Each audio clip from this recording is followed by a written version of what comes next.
This podcast is sponsored by nobody. Hey dudes, welcome to Splat from the Past, the only 80s themed horror sci-fi show where things can get totally radical. Now today I will be welcoming a Tony winner, and I'm talking about Michael Rupert. Michael has received 3 Tony nominations, has won 1.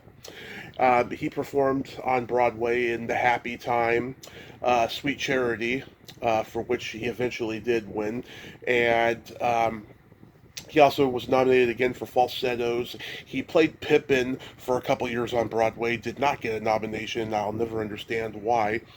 And it's going to be a great talk today because he was in one of my favorite sci-fi cult classics of all time, A Boy and His Dog, the 1975 Don Johnson epic that L.Q. Jones wrote and directed. And I can't wait. Michael played one of the makeup-faced people in the last half hour of the movie. He played Jerry, and he has guest starred on everything from the Partridge Family a couple times to Cheers and Alice, and he's been in other movies like Life with Mikey and Showdown with Dean Martin, and it's going to be a great conversation today. I can't wait. He's also a composer. He's composed for theater, and he also directed theater as well. And it's the last week of March Madness. Let's kick this off in style. What an interesting month it has been, I tell you. I am so looking forward to April. I got some real toe curlers in April. Got some toe curlers this week, for that matter. It's going to be fantastic. And I can't tell you enough how fantastic it's going to be. So yeah, here is my interview with Michael Rupert.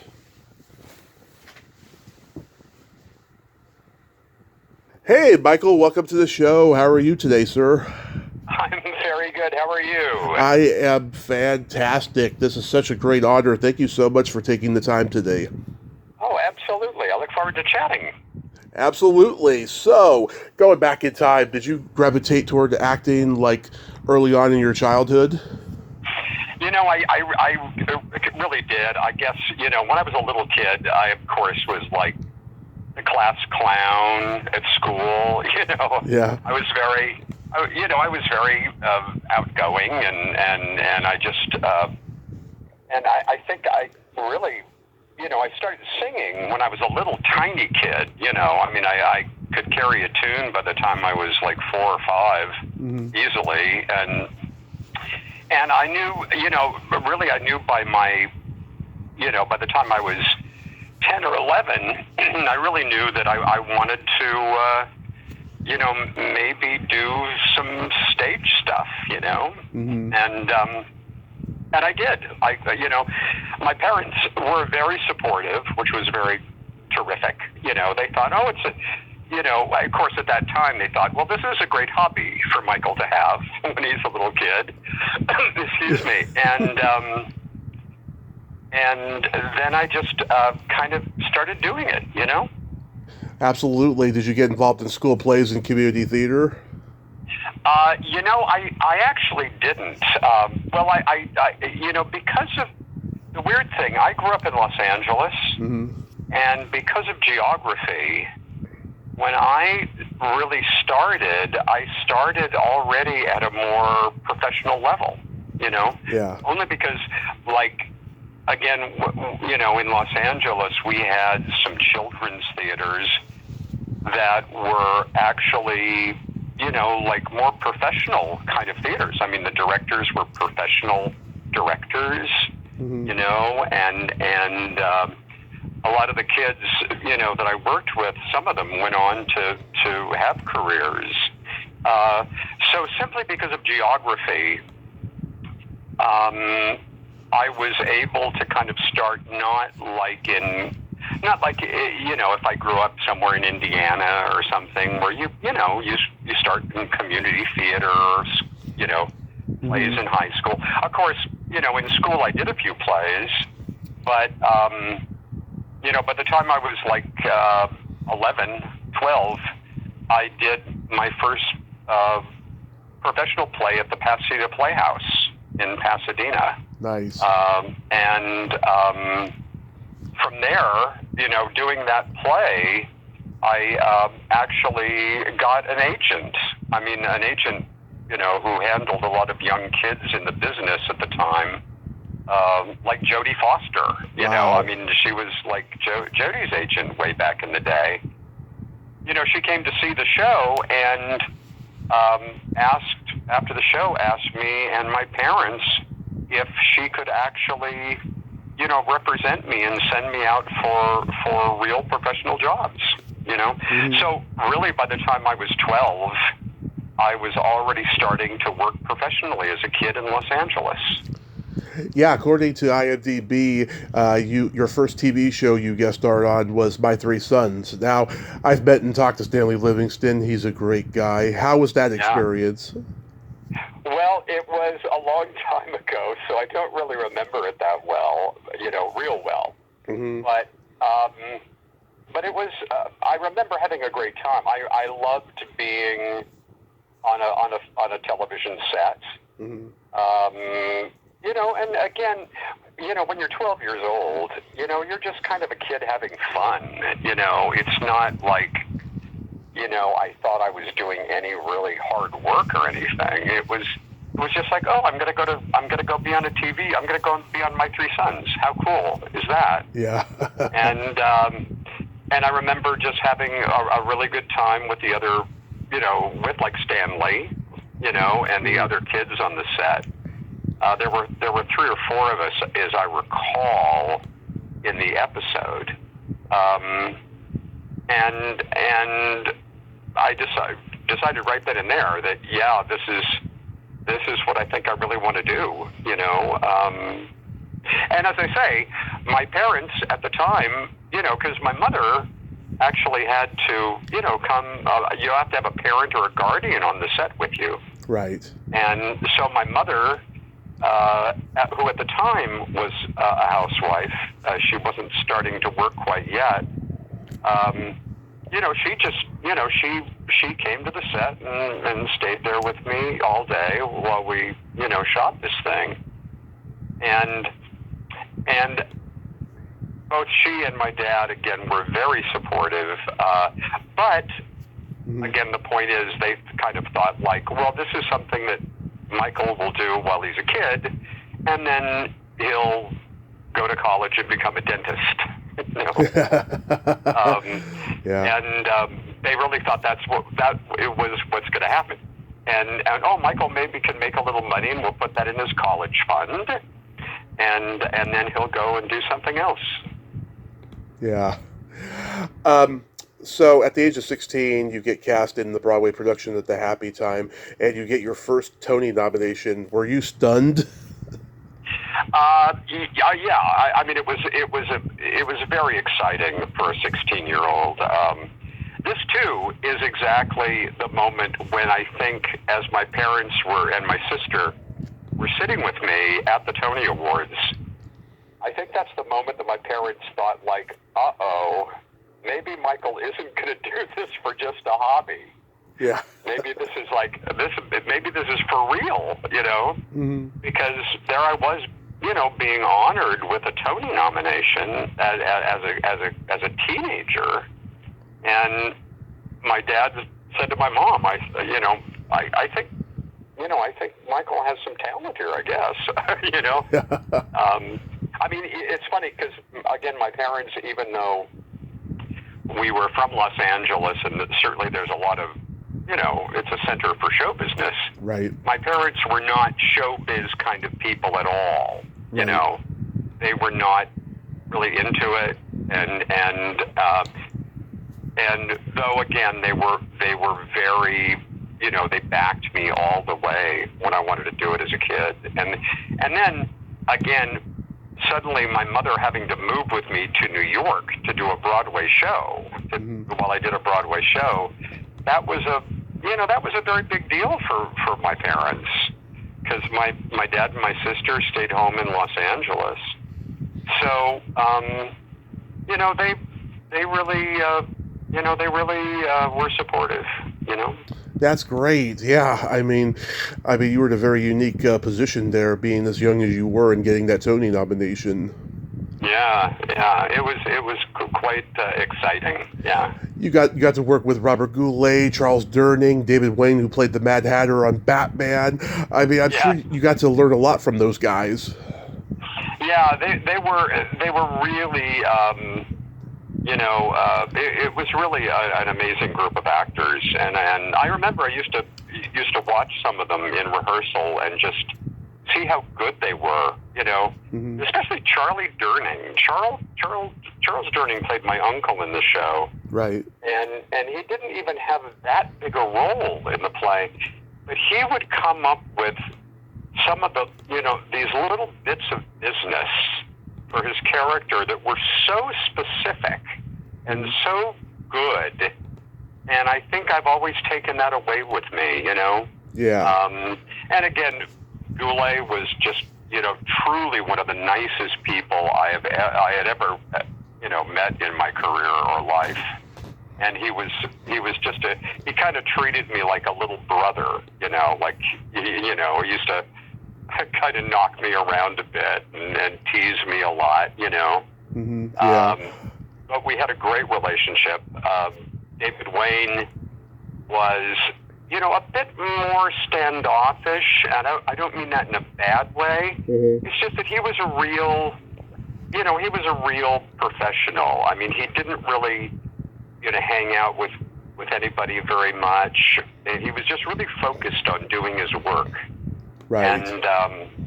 And I used to, David, too, I used to watch him create this character of my grandfather in the show, and I was just kind of amazed at the craft, Yeah. And the show was directed and choreographed by Gower Champion, of course, who was, at the time was already a legend, having done Hello Dolly and Bye Bye Birdie and I Do, Mm-hmm. which is the show he did right before The Happy Time. And just watching these people work was really, a joy.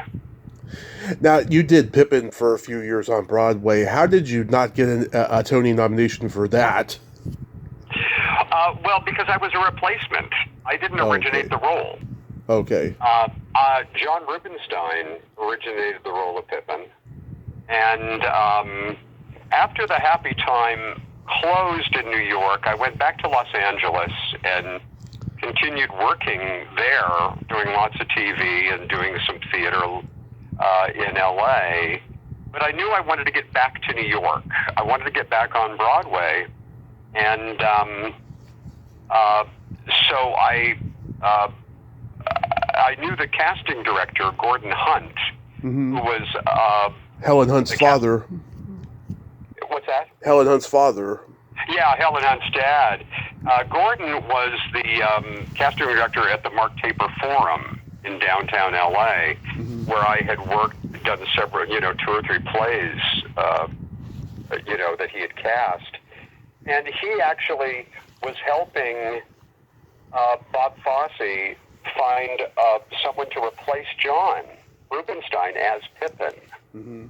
So, Gordon called me one day and said, I think I may have found your ticket back to New York, Mm-hmm. So can you come down to the rehearsal rooms at the Taper and audition for Pippin? And I auditioned in Los Angeles, and then I flew back to New York to audition for everybody, and they gave me the job. So I didn't get a Tony nomination for that because I actually replaced John Rubinstein. I didn't originate the role. I see. But you eventually did win for Sweet Charity. That must have felt good. Well, yeah, it was kind of great because, again, I had, when Bob Fosse actually put me into Pippin, Mm-hmm. I kind of got to know Bob, and we became, kind of friends. And at the time, in the 70s, and then, and I ended up actually doing Pippin for a couple of years on Broadway, and then I left the show, and after the show closed, they put out a national tour, and I actually did the show for another year on tour. So I had done the show for about 3 years, and Bob really liked that I was in Pippin, and so then in the 80s, when he was casting Sweet Charity, he asked me to play Oscar in the revival of Sweet Charity, and it, we had a ball. I mean, it was a great production, and I loved being in it. And yes, I got a Tony nomination for Sweet Charity, and then I won the Tony for playing Oscar in Sweet Charity. And then you did Falsettos, another nomination there. Yeah, I then like a couple, 2 or 3 years after Sweet Charity, I did Falsettos on Broadway, and I got another Tony nomination for playing Marvin in Falsettos. Mm-hmm. It's interesting though. There was no pressure when I got that Tony nomination, because I kind of knew I wasn't going to win. Right. Because that same year, Gregory Hines, the late, great Gregory Hines, who was such an amazing actor, was in Jelly's Last Jam. Right. And he was absolutely brilliant, and he had never won a Tony. He'd been nominated several times, but he had never won. So I kind of went to the Tonys that year thinking, like, well, I think this is Greg's year, Yeah. I think he's going to take it. And he did. He won the Tony. He was... But it was just nice being nominated for the role of Marvin, because that show meant a lot to me. It was an amazing show, Falsettos. Yeah, Gregory Hines was a very talented, very underrated guy. Oh, absolutely. Yeah, he was really, and like I say, his performance in Jelly's Last Jam was really, really great. Mm-hmm. Were you in the computer wore tennis shoes? Yes, I was. Yeah, it says it on your Wikipedia, but not your IMDb, so I had to double check there. Yeah, I had. It was another case where I had. It's funny because when I was working in Los Angeles as a teenager, I had auditioned for Disney projects, kind of right and left. I mean, I auditioned for a lot. I read for a lot of Disney stuff, and I was never cast. I was never cast in anything. Right. And then finally, they were doing the computer wore tennis shoes, and there was just this one little scene. I mean, that's all I had was like one scene in the thing, and I think the producers finally said, we've never used that Michael Rupert guy. Why don't we just call him and have him come in and he'll do this scene for us? So yeah, I did one scene in the computer wore tennis shoes. Yeah, John Provost, I know him, great guy. Kurt Russell, you did Super Dad with him later. Yes, yeah, we did Super Dad a few years later, and I had a little more to do in that movie, but it was fun. You did 3 episodes of the Partridge Family. Obviously, they liked you enough to have you keep coming back. I did a few episodes of that, and it was it was really fun. I had a good time doing that show too. There was a lot of there I don't know, at that time in the early 70s, there was just a lot of fun stuff to do in television.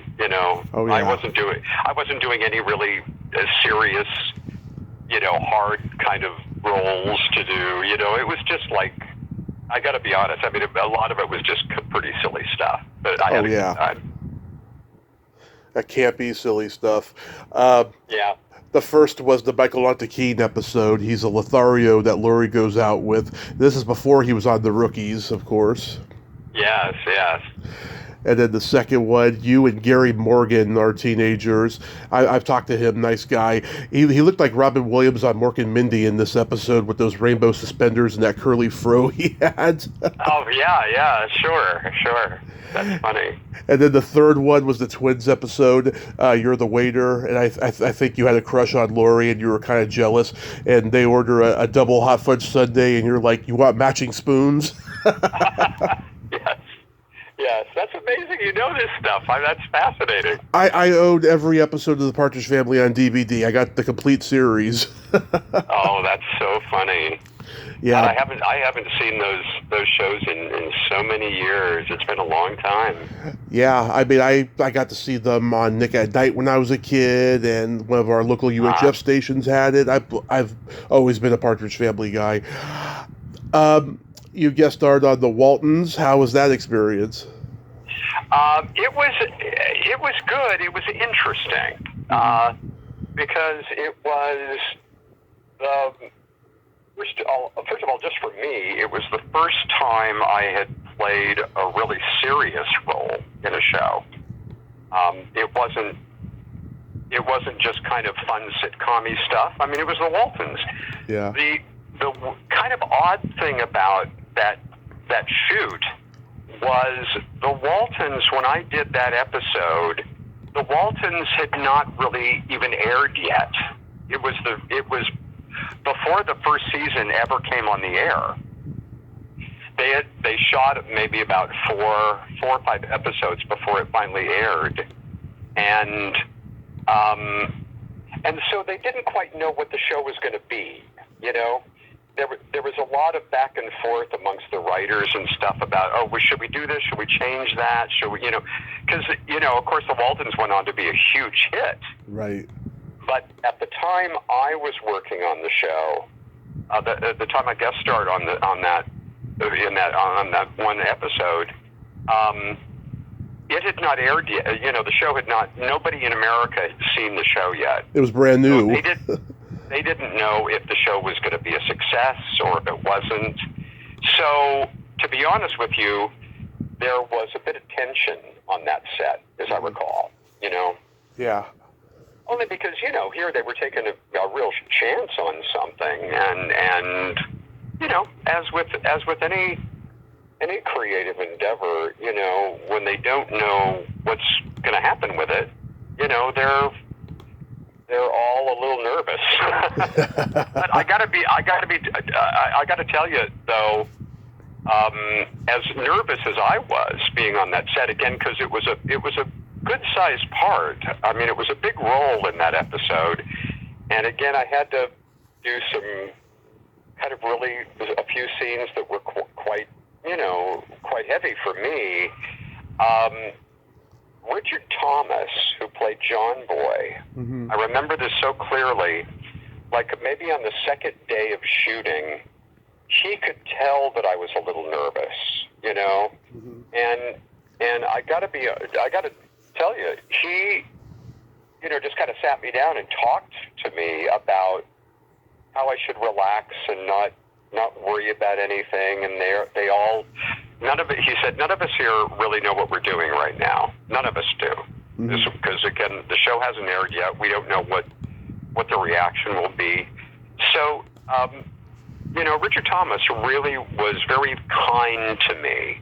And he was only really just, I don't know, maybe 3 or 4 years older than I was. Right. And I was like, I don't know, I was like 20, maybe something like that. But Richard had already, of course, done quite a bit of film at his age, and I had done some, but not like he did. So I always remembered that, and I remember seeing Richard here in New York some years later, and thanking him for what he had done on the set of The Waltons. Yeah, and he also came from theater parents. He was like born a theater actor. Oh yeah, absolutely. And yeah, Richard would always go. His whole life, he's always gone back to theater, and he's always wanted to get on the stage again. How about you're on the last episode of Alias Smith and Jones? Yes, I did. I did Alias Smith and Jones. I remember that. We shot it out in Utah.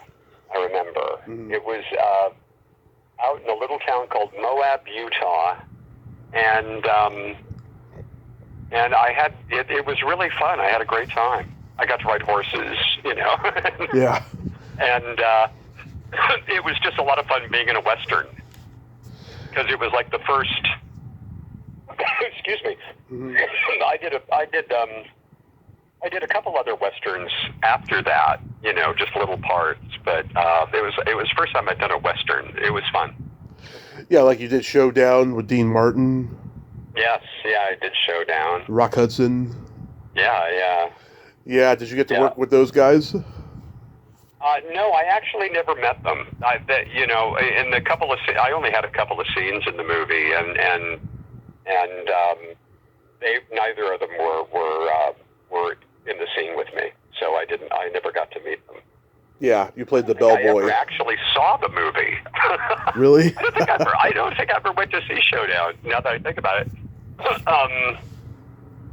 I had done another Western, you know, when I was, again, about 15, when I was younger, called The Night of the Grizzly. Oh, yeah. And that was a lot of fun. I had a good time doing that. So Alias Smith and Jones was not my first Western.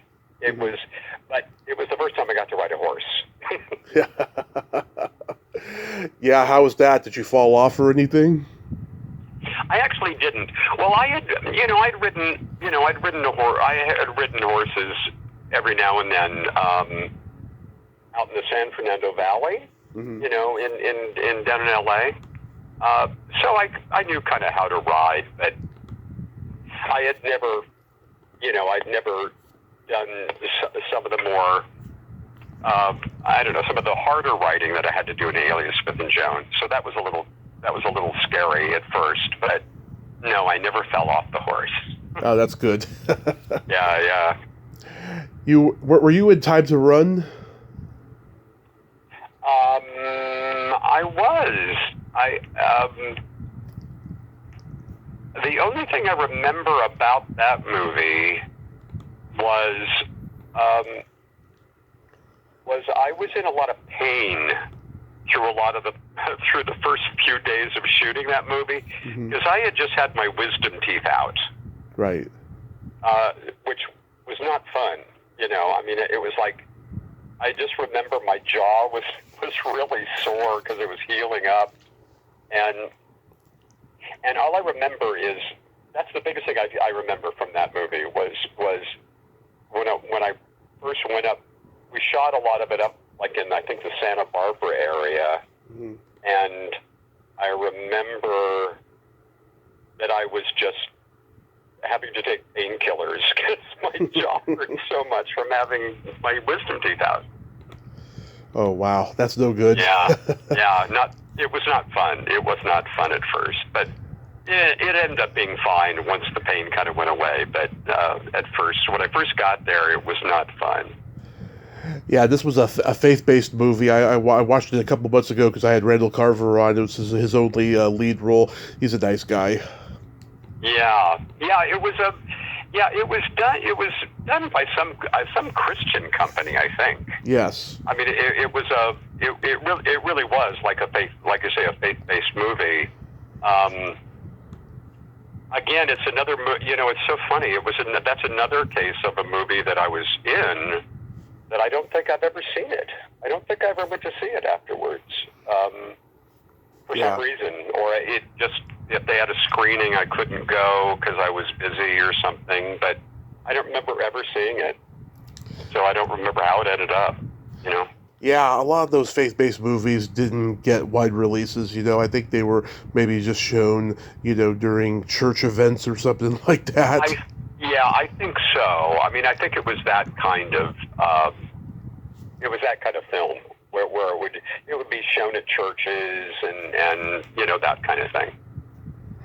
You guest starred on Jimmy Stewart's series Hawkins. That's got to be a huge career highlight for you. Well, it was. I remember that. It was. I just remember, being in a scene with Jimmy Stewart.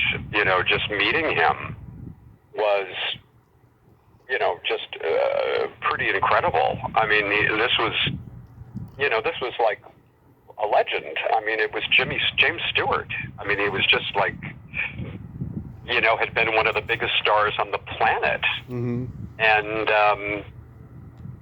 I remember, I remember too him, when I would talk with him on the set, he was, very nice, Mm-hmm. I mean, he didn't treat me just like a nobody who was just coming in to do a couple of scenes, Yeah. Because I really, mentioned several of his films that he had done that really meant a lot to me, and he was, he was very, very nice, very kind. Oh, that's wonderful. Yeah, I mean, Yeah. God, he's one of the great movie stars, and Tom Hanks has followed his suit, as that any man, type of persona in film. Absolutely, yeah. So, He was great. So how do you get cast as Gary in A Boy and His Dog? Well, to be honest, I don't really remember exactly. I must have read for it. I must have read for the part. Because I didn't really know anybody involved in that film where they would have just, sent me a script and say, come do this movie. So I must have read for it. It was a very odd, I don't know if you've ever seen A Boy and His Dog, but it's a very weird movie. I've seen it more times than I care to admit since I was 10. I used to rent it like once a month. Yeah. Yeah. It's a very odd movie. I remember one of the funnier things is, when we were filming it, we were out in the middle of the desert. We were at a place we were actually at an Air Force base, a decommissioned Air Force base, mm-hmm. and out in the California desert. And all I remember is a lot of us wore like this clown makeup. Yeah. And I remember sitting in the makeup room, sitting with Jason Robards. Yeah. And Jason Robards kept, would say to me as we're looking in the mirror, as we're getting this clown makeup putting on our faces, he would say to me, "What the hell are we doing? What is this? What kind of movie is this? This is the most bizarre thing, Mm-hmm. And of course, Jason Robards at that moment when we did A Boy and His Dog was kind of having a bit of a career slump, Mm-hmm. And so he wasn't really Jason wasn't really getting cast in a lot of stuff at that time, Yeah. So when they asked him to do this movie, he thought, well, it's a movie. I'll do this movie. Of course, then just a few years later, he went on to win 2 Oscars, pretty much right in a row. But it was a very strange experience because the fact that we were supposed to be in this huge cave in the center of the earth, or something like that, as I recall. Yeah. You'd probably know better than I. You've seen the movie many, many times. Yeah. The entire shoot for us was all at night. Yeah. So we would start shooting as soon as the sun went down, and we would shoot until the sun came up. And then we would, sleep all day. And then the same thing would start over again, So Yeah. it was, the whole experience was kind of a very bizarre experience because we were just doing all of our shooting at night. Yeah, you're in this camping tent climate that's almost desert-like in a way, and then next thing you know, he's in this alternate world where everyone's got these white faces and rosy cheeks. It's almost like a Twilight Zone episode. Yeah, exactly. Yeah, it was a very strange thing to be a part of. Yeah, just I did have fun though, mm-hmm. I mean, I liked the director a lot. He was a great guy, and L.Q. Jones, he just died. L.Q. Jones. And I really liked it. I enjoyed working with him, and I enjoyed working with Robards. But it was a strange experience, yeah. Yeah, L.Q. Jones had been a working character actor for many years up to that point. He probably knew guys like Robards and Charles McGraw, and they probably owed him a favor. That's probably how they got in the movie. Yeah, that's very possible. That's very possible how Robards, got in the movie, and yeah. Because they probably said, oh, we need for this little independent film we're making, we need an actor of his stature, because Robards had been around, since the 50s. And anyway, it was interesting. Yeah, and Don Johnson, he was starting to become known. He had done that controversial play on Broadway where him and Sal Mineo were gay lovers. Oh, yeah. You know something? I didn't even know that Don was in that play. Yeah. I didn't realize he had been in that. Yeah. Yeah, it was the two of them. Don was kind of at the time was kind of this up and coming actor in Hollywood, and of course went on to famously do Miami Vice and Nash Bridges. Yeah. Suzanne Benton, she was gorgeous. I don't know what she's doing now though. I don't know either. I haven't read of her in many years. I don't know.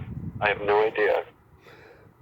It's funny, I didn't realize it was Tim McIntyre who did the voice of the dog. He, of course, played Alan Freed about a couple years later in American Hot Wax. Oh, is that who the voice of the dog was? Yeah. I didn't remember that. Yeah. Yeah. It was pretty funny. I mean, there were a lot of sci-fi movies that had an animal or an alien that talked or something, It's, yeah. It was kind of a cliche by that point. But, yeah. But yeah, I mean, it's become a cult classic. It gets played on our local creature features here all the time. It's a cult classic. Yeah, no, it's become a real cult classic, that movie. Yeah. Yeah. I'll have to watch it again. I think I actually have the DVD or a Blu-ray or something of it, but I haven't, I literally haven't watched it in many years. Yeah, I used to have the old Media Home Entertainment early issue print of it. It's long gone now, unfortunately. I hope to get another one someday on eBay. But I watched it the other night on YouTube, and it just, it looked really good. It was remastered and everything. Yeah. Oh, cool. That's great. You did 2 episodes of Alice. I loved the show growing up. How was that experience? It was fun. Alice was a lot of fun. We had a great time. That was a case where I had met the producers of Alice, and because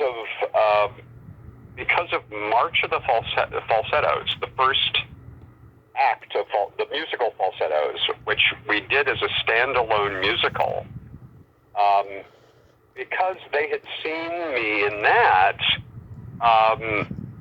they just called me up and asked me to be on the show, asked me to be on Alice. It was like a 2-episode show with Joel Grey, and and it was a lot of fun. I had a great time, Mm-hmm. I really enjoyed. I mean, everybody on the show, all the regulars were terrific. And Joel, it was fun being around Joel, and I enjoyed hanging around with Joel and he with me because, we were both we both came from theater. I mean, we were mainly theater actors. Mm-hmm. And so we talked a lot about our mutual friends like John Kander and Fred Ebb, and and people that we had worked with, and it was fun. I had a lot of fun doing Alice. Yeah, and Linda Lavin was so talented. Yeah, she's a very talented lady. She really is. Yeah. What was Vic Tayback just as much of a curmudgeon as his persona was? A little bit, not quite as much. Not, he would during the show he would kind of lay it on thick, Mm-hmm. but just on the set he was not quite that curmudgeon lady. But that was partly Vic Tayback, Mm-hmm. that he had a lot of that in him, definitely. And Beth Howland, she brought so much to play in that dingbat character she played on the show. Yeah, I remember loving, just hanging around with Beth talking, because I had seen her in Company, of course, doing Not Getting Married Today, and I just was so in awe of her, really. I just thought, oh my God, this is like the woman who was in Company. Yeah. And did that really, really hard song. And she did it brilliantly. And again, that was another case where, because I had done theater, we kind of got to talk about theater stuff, and that was fun. Yeah. It's nice to relate to people, Yeah, because a lot of times in LA, you go to do a guest shot on a show or something, and pretty much 90% of those people are not from theater. Most of them are film actors, and a lot of them, most of them have not done any theater, So when you do kind of get, when I went on something like Alice and was able to hang out with some theater people, it made it even more special. Oh, how was the Cheers experience?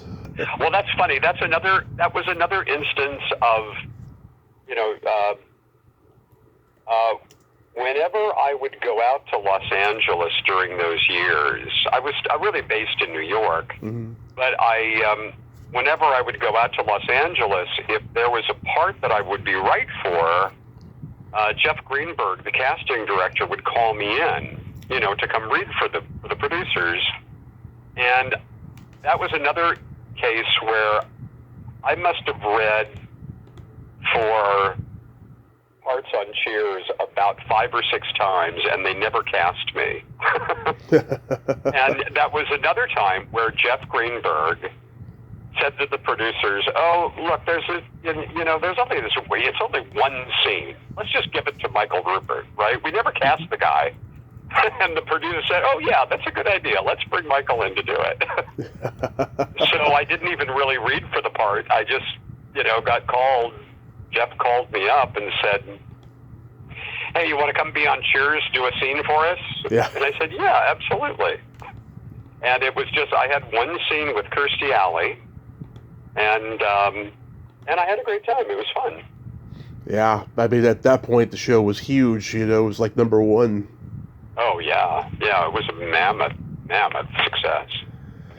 Did you work with Michael J. Fox on Life with Mikey? I did, actually. That was another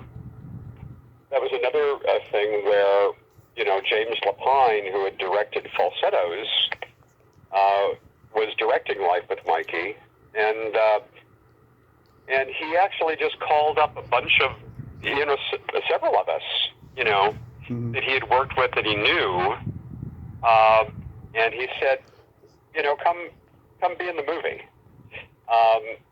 There's this one scene where, it was me and Christine Baranski, Yeah. and Michael and William Finn, who had written Falsettos, was in the scene. Mm-hmm. Stephen Bogardus, who had also been in Falsettos with me, was in the scene. And so we just had this one scene outside the Museum of Natural History here in New York, with Michael and the little girl in the show, who the other lead. Christina Vidal. Yeah, that was it. I mean, we just had the one scene, and we had a good time, Yeah. Yeah, I saw Michael at my first Comic-Con back in 2016, and I didn't go meet him. He was charging over $200 for an autograph because of his stem cell research that he does and stuff. It was kind of heartbreaking just to see him hobbling around, but the guy manages it so well, having almost Yeah, 35 years of suffering from this disease. I know. He's really, he's really something. He's really a pretty special guy. Very special Honestly. guy. So, what made you get into composing for theater? Well, at the moment that I decided to write Three Guys Naked from the Waist Down in the 80s, Mhm. back in the middle 80s, I just had nothing to do at the time, and this is something that a lot of actors, because when you're mainly in theater, you're not going to work all the time. I mean, you may be in a show for even a couple of years, but after that show closes or you leave that show, you may have some months where you just have downtime before the next job comes along. Mhm. And at the moment, we got, my collaborator on that show, Jerry Colker, who I had actually done Pippin with. He had played my brother my stepbrother in Pippin. We were doing a pre-Broadway show at the Kennedy Center called Swing, about the big band era during World War II.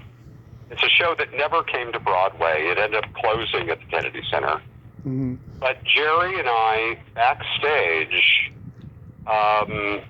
just had this idea about writing a show together, Yeah. And this was actually, several years before the show actually ended up getting produced and before it opened on Broadway. And then we went after Swing closed at the Kennedy Center. Mhm. We both had some time off, so we started writing this show about three stand-up comics in the cabaret circuit and their success and then ultimate downfall. We just started writing it, and we just kept working on it for several years, really, and it ended up opening off Broadway in early 1985. So really about 4.5 years after we got the idea, it finally opened. So yeah, we just had the idea, and I thought, well, let me try writing some music for it, and everybody thought my music was pretty good. They liked what I'd written, and that's how I started writing. Were you and various members of your family musically inclined? My grandmother was, interestingly enough, when I was a little kid. My parents, my sister, everybody else in my family is not musical at all. But my grandmother, who I spent a lot of time with when I was very young, this is before I was a teenager, she and I used to sit and she would play the guitar. She had a little guitar, and she would play the guitar, and she taught me songs. Mm-hmm. And so I really have my now long deceased grandmother to thank for kind of inspiring me to be musical, because she was. Wow. So was directing theater a natural progression for you as well? It's something that I thought was kind of, I was always interested when I would work with good directors. Mm-hmm. I always watched them work, and I thought it was really something I might like to try one day. Mm-hmm. And then just the opportunity to direct actually at a college, at the College of William and Mary in Williamsburg, Virginia. Suddenly I was just asked by one of the alumni there, an alum, to, would I like to come to the college and be a guest artist? And I can either be in a play with the students, and I could work with them, or I could direct something, or I could just come and teach a master class, you know. But they were looking for a professional actor to, you know, a theater professional to come and work with the students. And so I said, well, I would love to try my hand at directing a play with the students. And I did. And I really, really enjoyed it. I really, you know, and I actually found, too, that, you know, having worked with so many good directors in my life and having been in theater since I was 12 years old, I had learned a lot, you know, from you know, from a lot of these people. So I really had a great time. So that's kind of how I started doing some directing. And I've continued, actually, you know, even now that I'm kind of retired from performing, I still, you know, find time to go to universities and direct shows, musicals and plays with the students. That's great. You're mostly retired these days, or do you occasionally do stuff? No, I really am. I you know, the last thing that I really did on Broadway was a revival of On the Town. Mm-hmm. That was about, I guess, 2016, maybe. Mm-hmm. I worked on that. I did that show. It ran for about a year, and not quite a year. And I just thought by the end of that, by the time that closed, I thought, you know, I'm kind of done. I have really been, you know, I've really been working as an actor since really the early 1960s. That's how long ago it was. Mm-hmm. Since I was 12 years old, I had been working as a professional actor, and I thought, you know, I don't really have a desire to do this any longer. I don't need, you know, I don't have that desire that I once had to be in front of an audience, to really tell a story in that regard, you know, as an actor. Mm-hmm. And to do that thing. And also, to be honest with you, just, you know, a lot of people don't understand the grind of doing 8 shows a week is really tough for any actor. Oh, yeah. And, of course, as I kept getting older, I thought, like, you know, I don't really like this 8 show a week thing. It's really too much work, you know. Mm-hmm. So after I after I did this revival of On the Town, which was directed by John Rando, who's just an amazing director, who I had worked with a few times before, I thought, well, you know, maybe this is the way for me to finish up. You know, I got to work with John, who was a joy, and I got to work with a lot of really, really talented people in that production. And I thought, I'm really ready to, you know, to not do this any longer. And as I say, spend more time going and working with students, with college students around the country, maybe sharing with them stuff that I've learned, and maybe helping to guide them to be a part of theater. Are you going to write a memoir? No, probably not. Yeah. You should. You got good stories. Yeah. No, I've actually had several people ask me about that, or you know, wonder if I would ever do it. But I don't really, you know. Every once in a while I get to talk to people like you, mm-hmm.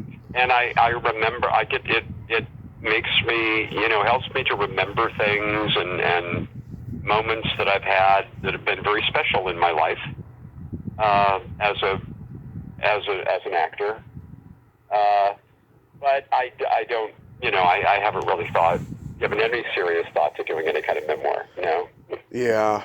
Well, if you do, I think you'll do very well. And I thank you so much for coming on today, Michael. This was great. Oh, well, thank you. It's been a pleasure talking with you, Tommy. My pleasure, sir. You have yourself a great day and be safe out there. And you too. You as well. Take care. Take care. Thank you. Bye-bye. Bye. Well, there you have it. Michael Rupert, ain't he a cool dude? Oh, what a nice guy, huh? Great stories there. He should write a memoir. Then again, so many of my guests should. You know, I mean, I think everybody needs to get their stories out there. I think so. I'm going to focus real hard to get back to the old, well, I don't want to say typewriter because I don't use a typewriter anymore, back to the old computer to work on my memoir this year. Well, until next time, this is Tommy Throwback Kovac saying there's no shame in living in the past because the present sucks. Later, dudes!